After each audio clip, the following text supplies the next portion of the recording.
არის Lenovo ThinkPad X1 კარბონი. საკმაოდ თხელი და მსუბუქი ლეპტოპია.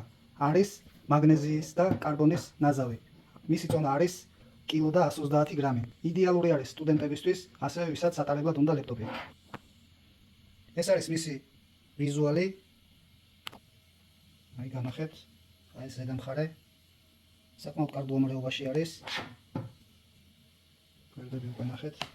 აი ეს ქვედა მხარე, ეს სტიკერის წებო არის, მოცილდება, არ არის პრობლემა.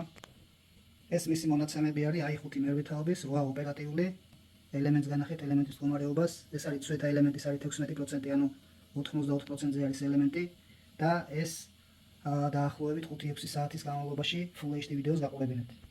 რაც შეეხება მის გამძლეობას, ეს არის პრემიუმ კლასის ThinkPad, აქვს მილიტარი სტანდარტი ხარისხის, ანუ აწყობის, ანუ სამხედრო სტანდარტი, რაც იმას გულისხმობს, რომ უფრო ექსტრემალურ პირობებზე არის დაცული ვიდრე ჩვეულებრივი ლეპტოპები. ამიტომ საკმაოდ გამძლეა.